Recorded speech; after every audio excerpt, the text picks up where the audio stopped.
Chapitre 7. Nous sommes tous résignés à la mort. C'est à la vie que nous n'arrivons pas à nous résigner. Graham Greene, le fond du problème. Boujniba est situé à environ 2 km en retrait de la route principale Casablanca-Beni Mellal, à peu près à mi-chemin de ces deux villes. Sur une carte à grande échelle, la ville se divise en deux parties. Un noyau formant le village de l'OCP, proprement dit, qu'on appelle péjorativement Tacheron, et un amalgame de constructions entourant ce noyau en fer à cheval et allant de l'école publique jusqu'à la plus humble des baraques. Ce fer à cheval est ébréché au sud-ouest par une large et profonde alvègue rejoignant au loin les limites abruptes du plateau des phosphates, et il donne à l'est sur des champs se transformant en une tapisserie multicolore le printemps, mais qui incarne la désolation le reste des saisons. Pour ériger le Tacheron, les architectes français se sont lancés le défi de construire des maisons modernes tout en conservant l'originalité de l'architecture et de l'environnement marocain. Le village se présente donc comme une kasbah ayant une entrée principale à l'ouest et 4 entrées secondaires, 2 à l'est et 2 au sud. Les 5 entrées donnent sur un dédale de rues savamment dessinées pour créer l'ambiance des médinas. Ces rues conduisent toutes à la place publique, au large carré entouré d'arcades qui devancent des boutiques. C'est dans cette place qu'on trouve la boulangerie, la mosquée avec son très beau minaret, le poste électrique, la grande fontaine et les bains publics. En se promenant dans ce village, il n'est pas rare de tomber sur des fontaines décorées avec des fines mosaïques, d'aboutir sur des impasses couvertes par des madriers espacés sur lesquels viennent s'étendre au soleil le plus souvent des vignes ou une plante grimpante, ou d'apercevoir des balcons qui surplombent les rues, soutenus par 10 piliers sculptés et couverts de tuiles vertes émeraudes.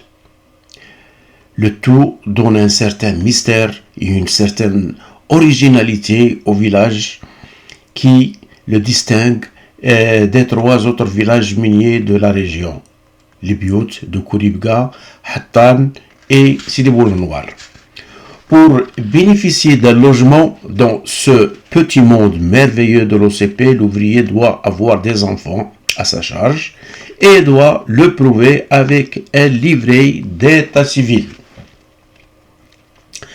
Mon père avait bien sûr les enfants, mais n'avait pas cette pièce à conviction car l'état civil était l'œuvre des Français.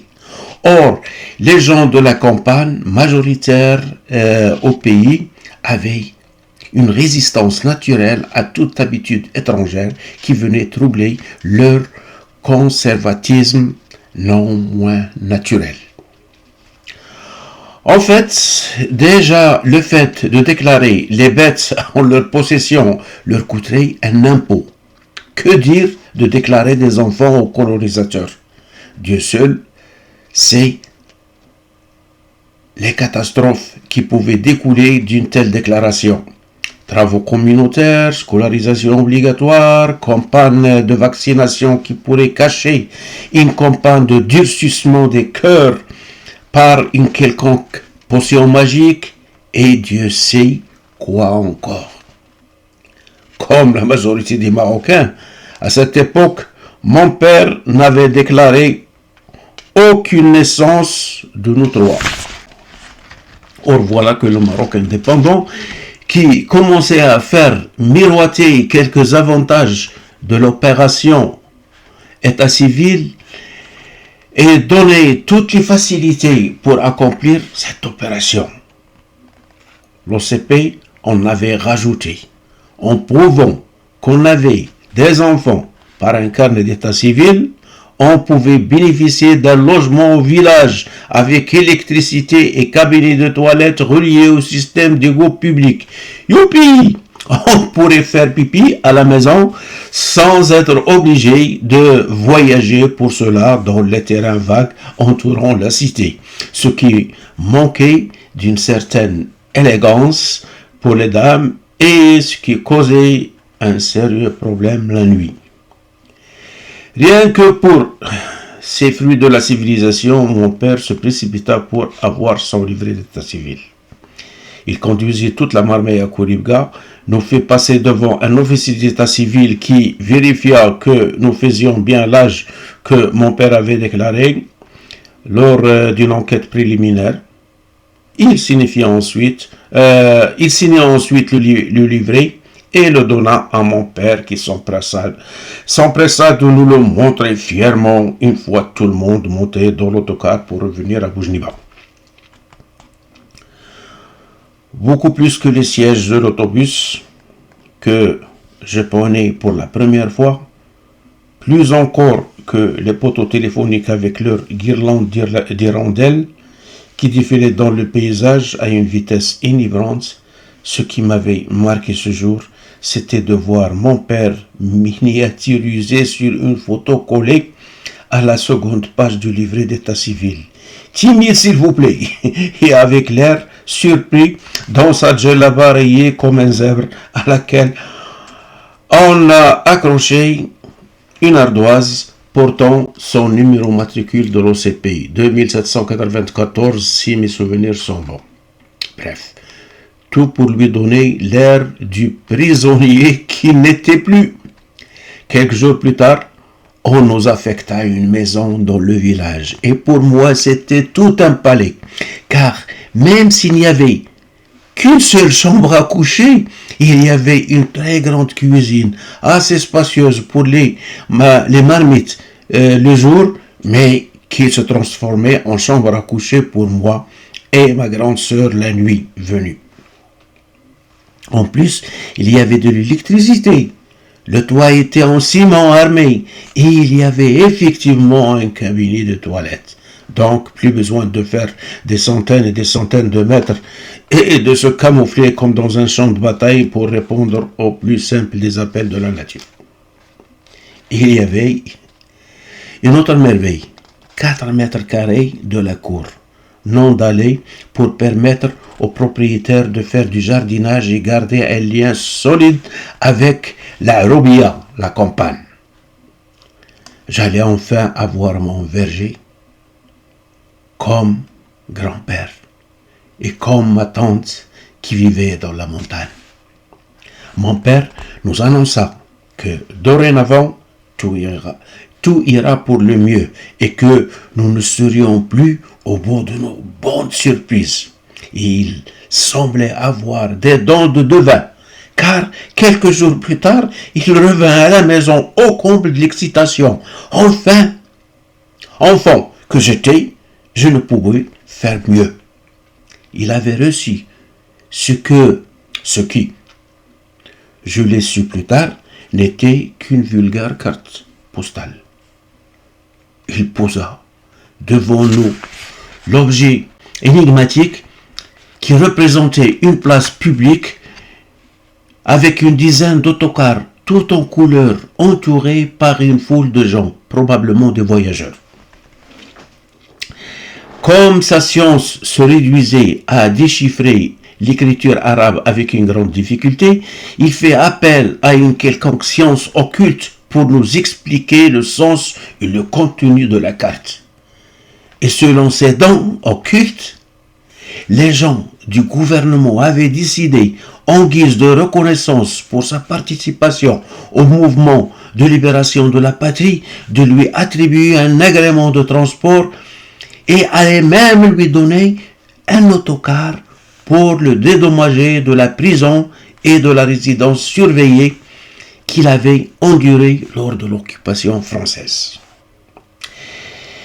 Et quand je serai grand, l'enseigne, au comble de l'excitation et de la joie, je serai le chauffeur de notre autocar. Et toi, papa, tu seras le graisseur. Paf! Une gifle agrémentée d'une espèce d'âne m'apprit qu'il déclinait affectueusement mon offre et dire que c'était le graisseur qui donnait les billets et qui encaissait l'argent. C'était ce que j'avais constaté quand nous fîmes notre périple de 14 km à Kouribga pour récupérer le livret d'état civil. Mais probablement papa, qui pourtant n'avait jamais eu un permis de conduire, n'avait vu, quant à lui, du graisseur que la corvée des bagages qu'il serait obligé de charger et de décharger du toit de l'autocar. Mon père avait fini par oublier ce manque de respect que je lui avais témoigné, car le voilà qui me proposa de l'accompagner à la mine, située à 3 km environ du village, pour ramener sa ration de carbure de calcium, matière utilisée dans les lampes d'acétylène par les mineurs pour s'éclairer dans les galeries de la mine. Je fus pour ainsi dire fou de joie, car j'adorais voyager. Et les 3 kilomètres qui séparaient le village de la mine étaient pour moi toute une excitation. J'allais enfin voir de plus près cette imposante pyramide formée par le stérile des phosphates. Tout fut pour moi source d'émerveillement ce jour-là.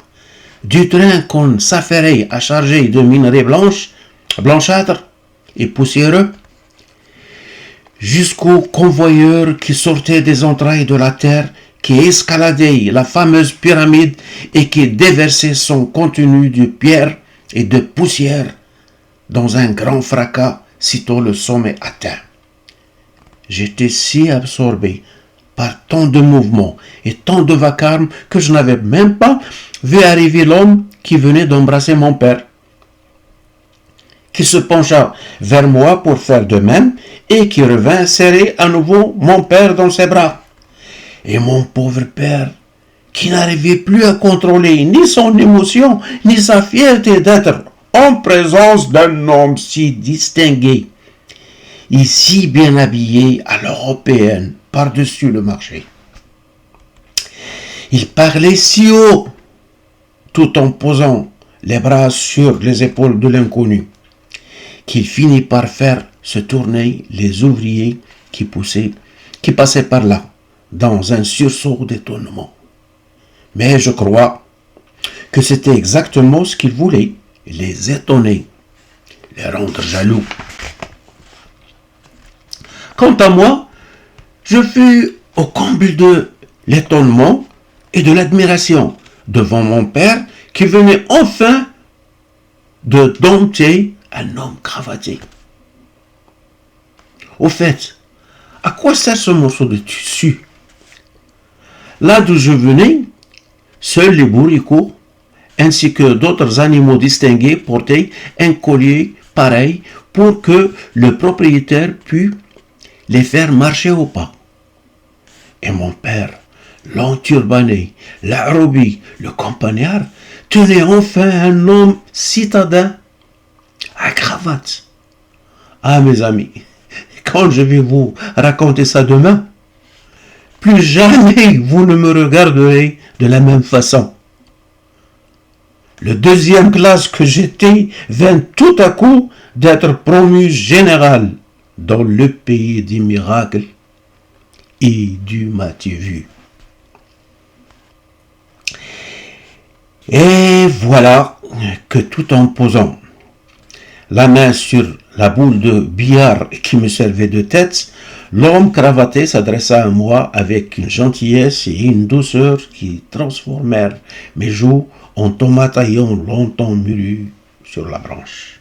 « Vas-tu à l'école, mon petit ?»« Oui, à l'école coranique, crus-je nécessaire de préciser candidement. »« Il est temps que tu ailles à l'école publique, fiston. »« Mon père ne veut pas que je devienne un Satan français, » osai-je répondre avec cet entrain dont seuls sont capables les timides téméraires. Ma réponse déclara toute une discussion entre les deux hommes. Discussion où ils avaient échangé des arguments dont le contenu et la logique furent au-delà de ma compréhension. Je leur tournai donc le dos pour me régaler du spectacle de toutes ces mécaniques en furie, spectacle dont je m'efforçais d'enregistrer le moindre détail afin de pouvoir m'en vanter plus tard devant mes condisciples et mes deux sœurs. Mais voilà l'homme cravaté qui semblait se fâcher. Il demanda à mon père durement s'il voulait, oui ou non, rester son ami. Mon père lui lança une série de oui, empressés qui volèrent timidement bas. Moi aussi, je veux rester ton ami, mais à une seule condition, que tu envoies le petit à l'école publique. Quelque chose m'échappa. Était-ce mon père qui tenait l'homme à cravate ou était-ce la cravate qui tenait mon père à l'homme distingué? Et du coup, je me rendais compte que ce morceau de tissu avait des vertus magiques. Et si la corde permettait à la robie de traîner les animaux domestiques à ses pieds, la robie de cette fin des années 1950 se faisait traîner par la magie de la cravate aux pieds des hommes cravatés. Bon, trêve de philosophie, Katsu. Et revenons à mon père, à mon pauvre père qui cherchait une excuse pour gagner du temps et qui finit par la trouver. Nous sommes au mois de novembre, il est donc trop tard pour cette année. On verra pour l'année prochaine. L'étranger rétorqua que si c'était seulement novembre qui était le problème, alors il allait résoudre le problème tout de suite. Il demanda à mon père de l'attendre et il se dirigea vers le bureau administratif de l'unité minière. Et moi, je m'empressais de demander à mon père qui était cet étranger qui l'impressionnait tant que ça. Il me répondit que c'était son compagnon de cellule lorsqu'il était en prison lors du protectorat. Décidément, la prison peut mener très loin ceux qui ont eu la chance d'aller à l'école. Dieu seul sait où moi je pourrais aller avec cette école sans faire de prison. L'ex-détenu revint quelques minutes plus tard et tendit à mon père une enveloppe cachetée. Tu porteras cette enveloppe au directeur de l'école de ma part, aujourd'hui même. Et il va inscrire le petit sur le champ, affirma-t-il à mon père. La discussion tombe ensuite dans des banalités et avant de se quitter, l'ex-détenu dit à mon père « Au fait, je viens d'être muté de Kouribga au magasin central de cette unité minière. Nous aurons l'occasion de nous revoir plus souvent car je suis chargé, entre autres, des explosifs. Je savais déjà que tu étais bout de feu ici. » Comment? Eh bien, en discutant avec l'un de ses amis qui était officier d'état civil, de la résistance et de la prison. Ce dernier l'informant qu'un ancien prisonnier politique originaire de la région de Bni Mellal était passé le voir. Il m'avait décrit le bonhomme, alors j'ai su que c'était toi. C'était à la veille de mon départ, en congé pour Casablanca, Rabat et Tanger. D'ailleurs, je t'avais envoyé une carte postale de Tanger. Comme je n'avais pas ton adresse, je l'avais envoyée ici à l'unité minière. Au fait, l'as-tu reçu? Bien sûr qu'il l'avait reçu. Et nous avions tellement fantasmé sur les autocars qu'elles représentaient. Les rêves de transporteurs en commun de mon père s'envolèrent en fumée. Il ne sera pas agresseur-receveur, pas plus que je ne serai chauffeur d'autocar. Mais les retrouvailles de mon père avec son ami compensèrent largement cette déception. Durant tout le trajet, il ne me parla que de la prison et de son compagnon de cellule. Et moi, je ne pensais qu'à l'opportunité qui venait enfin de s'offrir à moi pour entrer à l'école publique. Maman devrait être si contente là-haut. Le premier pas pour réaliser son rêve venait d'être fait. Arrivé à la maison, je posai la question fatidique à mon père. Quand irons-nous voir monsieur le directeur? Il me répondit qu'il allait voir selon ses disponibilités et que d'ailleurs ce n'était pas si urgent que ça. Ce n'était pas urgent? Oh que si! Il n'y avait rien de plus urgent pour moi que ça. Et je n'avais d'autre priorité que celle-là. Aussi avais-je attendu qu'il enlevât son bleu de travail, qu'il mît sa djellaba et qu'il aille faire ses ablutions pour prendre l'enveloppe dans sa poche et courir de mon propre chef à l'école. Quant aux conséquences, j'avais compris instinctivement à tel point mon père tenait à son ami cravaté, d'une part, et d'autre part, combien cet ami tenait quant à lui à ce que j'allasse à l'école publique. Les élèves étaient en récréation. Je me mêlai à la foule et attendis. Quand la cloche sonna, des rangs se formèrent devant les salles de classe. Je restai un moment tout seul dans la cour, subjugué par tant d'ordre et de discipline. Chaque rang était formé en ordre croissant. Les plus petits devant et les plus grands en arrière. En outre, les rangs, eux aussi, semblaient jouir d'une certaine hiérarchie en fonction de l'âge. Rien à voir avec nous autres à l'école coranique. Des messieurs habillés en blouse blanche arrivèrent et firent signe aux élèves de rentrer dans les salles de classe. C'étaient les maîtres. Il faut y aller. Je fixai mon choix sur un groupe moyennement âgé et je m'y mêlai. Une fois en classe, j'imposai ma présence à deux occupants d'un banc de la première rangée. Quand le maître entra le dernier et ferma la porte derrière lui, tout le monde se leva d'un bloc.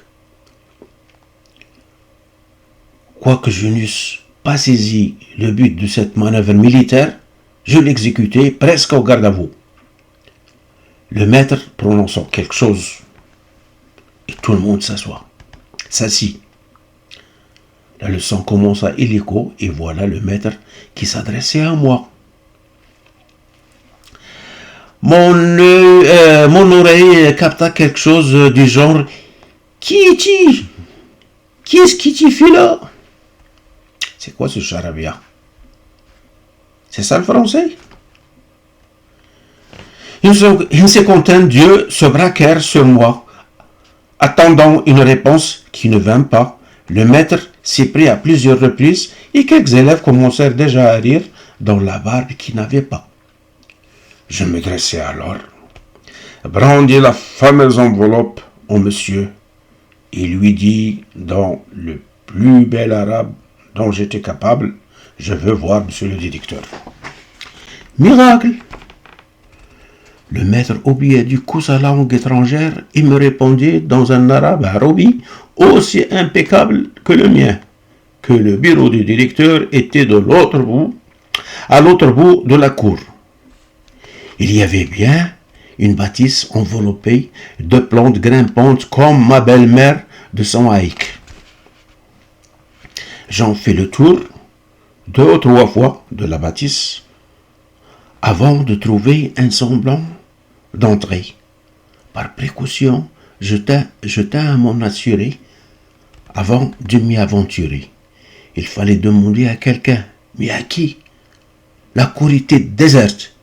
Je fais donc appel à tout le savoir-faire de campagnard qui me restait, après mon intégration réussie dans ce bled, pour extraire le pauvre directeur de sa tanière. Dans notre devoir, quand il y avait urgence et qu'on voulait ramener un membre de la famille à la maison, on montait sur le toit et on criait très fort son nom. Il y avait toute une technique pour lancer la vie de recherche. On commençait toujours par un « Wa » très long. Venait ensuite le nom du recherché, suivi par un « How ».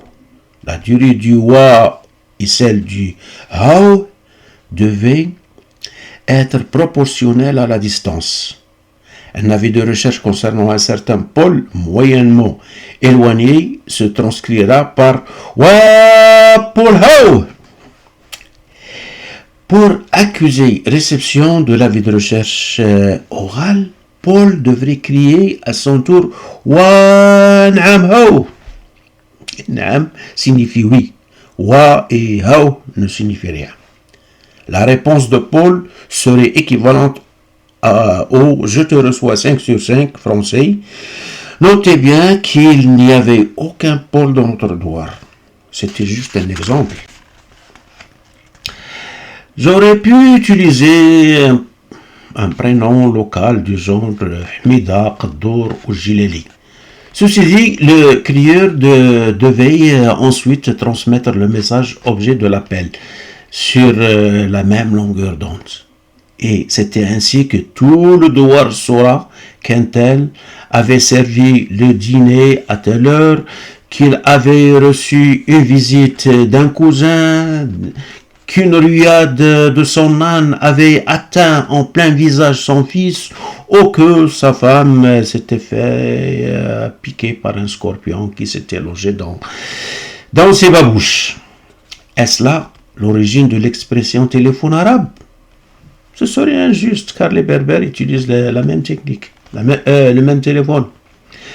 Mais il semblerait que le téléphone arabe serait plutôt l'équivalent à une station radio où tout le monde était en même temps présentateur et auditeur. Bon, bref, on vivait dans l'intimité, quoi. Je lançais donc un « Wa, monsieur le directeur, how » avec force, mais sans trop de conviction. Or, surprise, je reçus sur le champ un « Wa, damn, how » de même puissance d'émission et dans le même style que mon appel, ce qui laissait deviner l'origine de mon interlocuteur, qui avait sûrement répondu par réflexe, car en temps normal, une telle façon de répondre était inconvenante pour un homme cravaté, directeur de surcroît. Au fait, tout ce beau monde serait-il de même confrérie? Qui se cacherait tant bien que mal derrière un nœud de cravate?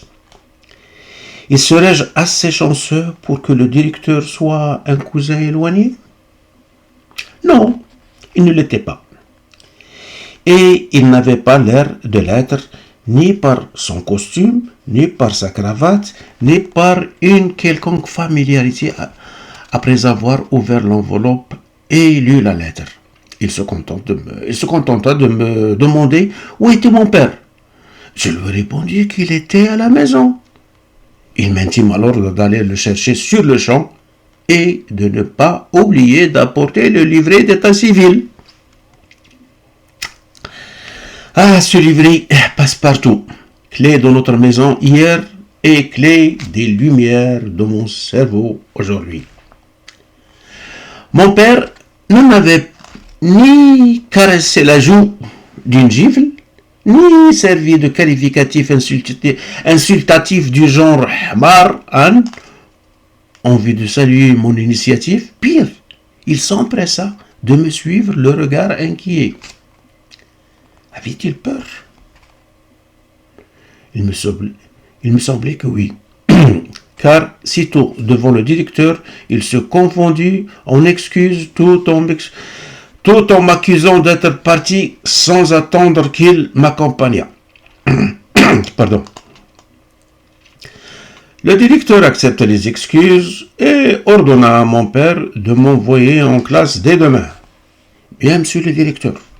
Serait-il séant que le bourricot apporte des dates pour ses condisciples? Sans proscrire totalement cette pratique propre à ses concurrents de l'école coranique, le directeur eut le réflexe de la moderniser. Il suggéra donc à mon père des bonbons au lieu des dattes farcies de verre.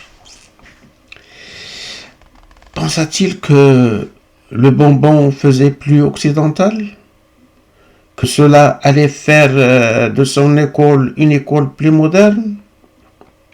Il ne nous l'avait pas expliqué. Un directeur donne des ordres, il ne donne pas d'explication.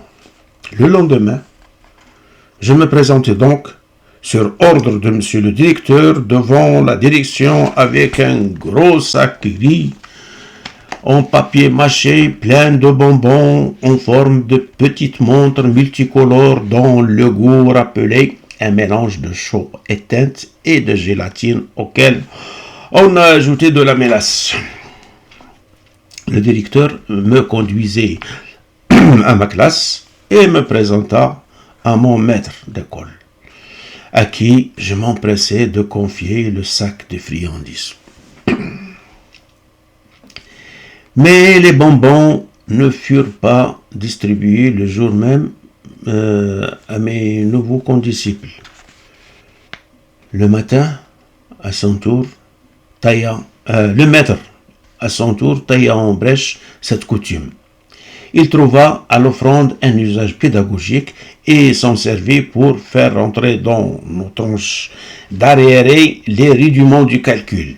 Et quand l'un parmi nous répondit correctement à une question, il recevait un bonbon en guise de récompense.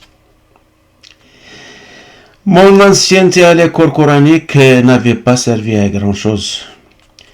Mais malgré cette pénalisation, je me trouvais très bien à l'école publique, et ce, pour plusieurs raisons, dont le fait de ne plus nettoyer chaque matin la grande planche de bois qui me servait d'ardoise à l'école coranique, de l'induire ensuite d'une sorte d'argile smectique pour la rendre blanchâtre et d'attendre qu'elle sèche au soleil timide du matin. Fini aussi les coups punitifs quotidiens qui commençaient à pleuvoir le matin lors de la dictée des versets coraniques. À chaque fois qu'il y avait erreur d'orthographe, il se poursuivait tout au long de la journée. À chaque fois qu'un des élèves s'endormait, bercé par la mélodie vocale de ses condisciples répétant en boucle et à haute voix leur leçon pour mieux la loger quelque part dans leur cervelle, quant à la dernière livraison, elle pouvait se faire tard dans l'après-midi quand on devait réciter les versets écrits le matin devant le frais maître de l'école coranique avant de partir à la maison. À l'école publique, nous écrivions avec des crayons de couleur sur du papier. Oh que c'est joli! Oh que c'était joli! Quand on utilise l'ardoise, c'était avec de la craie multicolore qu'on écrivait dessus, et non avec cette encre qu'on fabriquait en brûlant de la laine de mouton encrassée. Oh que c'était agréable! C'était à peine si on ne confondait pas tous ces bâtonnets de craie avec des bonbons. En outre, nous nous asseyons maintenant sur des bancs au lieu de nous asseoir par terre, serrés comme des sardines. Sans compter qu'il n'était plus question de recevoir sur la tête du cou avec un rameau d'olivier, d'une façon aléatoire, comme le faisait le frais, quand il jugeait que nous ne crions pas assez fort à son goût nos versets de Coran. Le rameau d'olivier fut remplacé par la règle, plus moderne, plus pédagogique et plus tranchante aussi. Les cours étaient plus distribués sauvagement partout sur le corps avec un penchant prononcé pour la tête, mais d'une manière civilisée, juste sur la paume ou sur le bout des doigts de la main.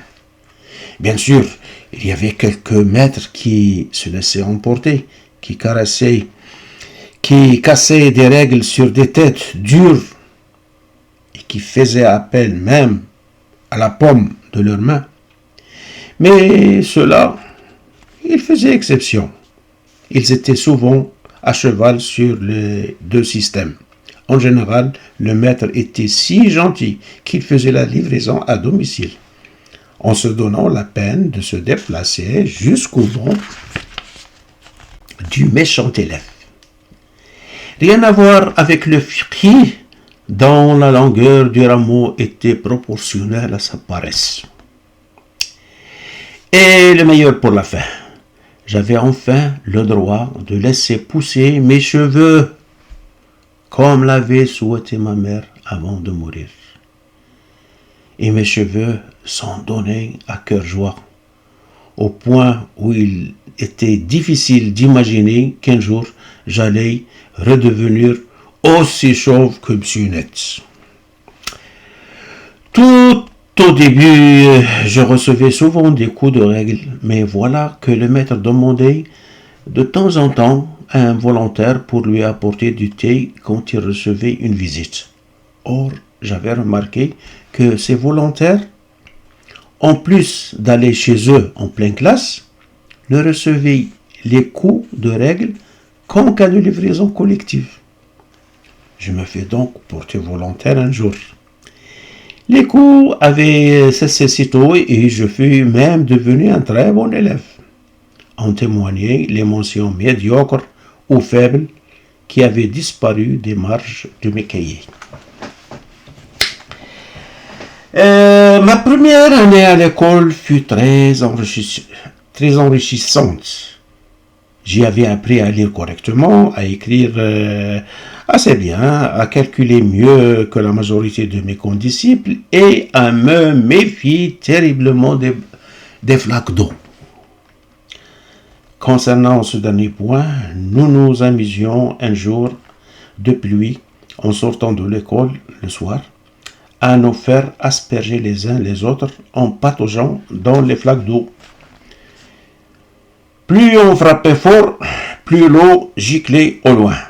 Or, j'avais oublié que j'avais troqué pour la saison des pluies mes brodequins aux semelles blindées contre des bottes en caoutchouc. Résultat, après un coup bien assoné dans la flaque d'eau, je retirai mon pied avec une planche bien collée à ma botte. La douleur fut lancinante. Le clou planté dans la planche traversa la semelle et pénétra profondément dans la plante de mon pied. Des adultes qui passèrent par là me maîtrisèrent et m'enlevèrent la planche du pied. Je rentrai chez moi en boitillant, décidé à oublier cet incident. C'était contestant mes ganglions de laine qui avaient vite fait de devenir douloureux. Malgré cela, je continuais d'aller à l'école jusqu'au moment où mes dents se mirent à jouer des castagnettes. C'était en pleine classe. Le maître me permit de rentrer. Et en arrivant à la maison, on jeta sur moi toutes les couvertures disponibles, sans arrêter pour autant mes tremblements. Pour ma belle-mère, le responsable de mon état ne pouvait être qu'un démon que j'avais dérangé dans son sommeil. Elle décida d'envoyer ma grande sœur me chercher un talisman chez un fiquet et de l'une des écoles coraniques qui ne dédaignait pas de faire des heures supplémentaires en tant que sorcier du village. En fait, quelle aurait été sa réaction si elle avait appris que le démon qui me hantait avait l'apparence d'un clou rouillé. Je lui demandai donc s'il arrivait au démon de se reposer dans les flaques d'eau. Elle était convaincue que oui. Je lui demandai si ces mêmes démons pouvaient entrer dans un corps par un petit trou fait par un clou dans le pied. Elle me regarda avec des yeux ronds, convaincue que j'étais en train de délirer. Je lui expliquai alors l'incident de la planche. Sur le champ, elle annula la commande du talisman et me demanda de lui montrer ma plante de pied. Mais rien que le toucher de la plante était un supplice, ce qui obligea ma belle-mère d'attendre mon sommeil pour presser la blessure afin d'en évacuer le pus. Elle lui appliqua ensuite des herbes médicinales en poudre avec par-dessus des pelures d'oignon, le tout entouré fermement d'un tissu en guise de pansement. Le lendemain, je commençais à me sentir mieux. Je pris alors mon cartable pour retourner en classe, ce que mon père refusa. Quand je lui fis part de ma peur de recevoir une punition pour mon absence, il m'expliqua qu'on ne punissait pas les malades. Et il avait raison. Le maître non seulement ne m'avait pas puni, mais m'avait demandé de lui raconter mon calvaire, ce que je fis, et ce qui sembla toucher son cœur au point de me témoigner une certaine compassion. Bien plus tard, après cet incident, j'arrivai à l'école et trouvai la cour déserte. Flagrant délit d'arriver en retard. Or, arriver en retard conduisait inexorablement à une séance de coups de règle sur les doigts de la main.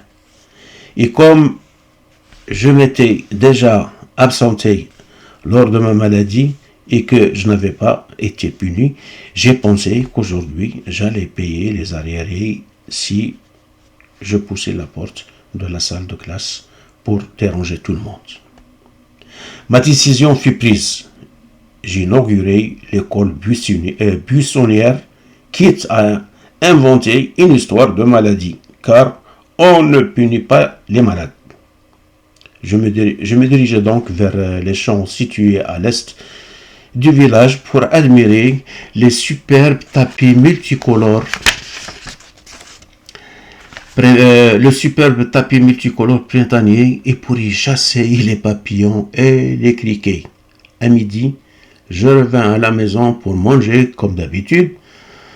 Et au cours de l'après-midi, je retournais flâner sur le bord du Thalweg du sud-ouest, me délectant de la vue panoramique où se découpaient au loin les sommets enneigés de l'Atlas. Ah, cette neige, si lointaine et si mystérieuse, la foulerai-je un jour des pieds, qui sait, le rêve pourrait devenir réalité. Le lendemain, je justifiai mon absence par un mal de tête et par un excès de fièvre. Le maître accepta mon mensonge avec une facilité inquiétante et alla même jusqu'à me souhaiter une très solide santé pour l'avenir. Il se retourna ensuite vers le tableau pour y écrire le titre de la leçon du jour.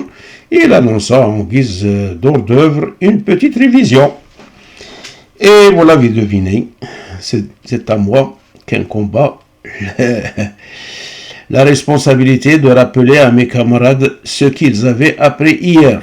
Et vous l'avez aussi deviné, je n'avais rien à déclarer, ni devant Dieu, ni devant ces monstres de condisciples qui savouraient déjà leur vengeance contre l'imbécile qui leur avait faussé compagnie toute une journée en se croyant plus malin que le maître.